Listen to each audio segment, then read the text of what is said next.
उत्तर प्रदेश में इन दिनों उपचुनाव को लेकर के जबरदस्त उथल-पुथल मची हुई है। इस बीच पार्टियों और उनके प्रत्याशियों की तरफ से वोटरों को लुभाने के लिए कई हथकंडे अपनाए जा रहे हैं। कुछ इसी तरह का दृश्य कानपुर से भी सामने आया है, जहां सीसामऊ सीट से उपचुनाव के लिए सपा प्रत्याशी नसीम सोलंकी ने दिवाली पर वनखंडेश्वर मंदिर में जाकर भगवान शिव की पूजा अर्चना की, मगर उनका ये दाव उन्हीं के लिए मुसीबत बन गया। अब इस मामले को लेकर नसीम सोलंकी के खिलाफ फतवा जारी किया गया है। दरअसल सपा प्रत्याशी नसीम सोलंकी के पूजा करने को लेकर के उन्हीं की कौम उनकी दुश्मन बन गई है। 1 नवंबर यानी शुक्रवार को ऑल इंडिया मुस्लिम जमात के राष्ट्रीय अध्यक्ष मौलाना मुफ्ती शाहबुद्दीन रजवी बरेलवी ने सपा प्रत्याशी नसीम पर फतवा जारी किया है। पूरे मामले पर बयान देते हुए उन्होंने कहा कि महिला को तौबा करना चाहिए और कलमा पढ़ना चाहिए। चूंकि इस्लाम में मूर्ति पूजा हराम है, ऐसे में नसीम सोलंकी का ये कदम शरीयत के नजर में पाप है, इसीलिए वो आगे से इस बात का ख्याल रखें और प्रायश्चित के लिए कलमा पढ़ें।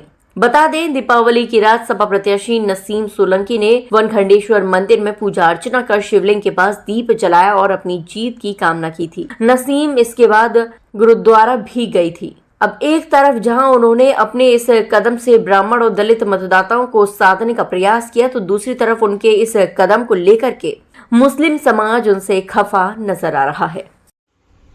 मुझसे एक साहब ने यह सवाल पूछा कि एक महिला है और उसने जाकर के एक मंदिर में पूजा पाठ की है, जल चढ़ाया है, पूजा अर्चना की है, तो इसके बारे में शरीयत क्या कहती है, क्या फतवा कहता है इस सिलसिले में।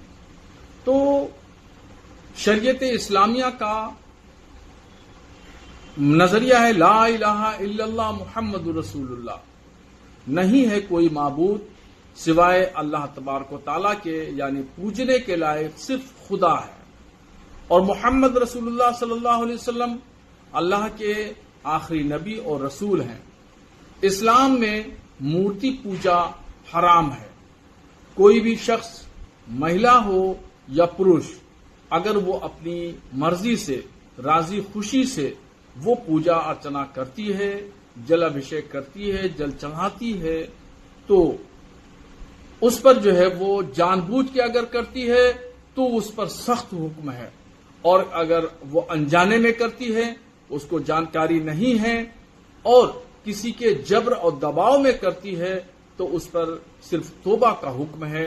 तो जिस महिला ने भी अगर अनजाने में किया है तो वो शरीयत की नजर में वो मुजरिम है और वो शरीयत की गिरफ्त में है।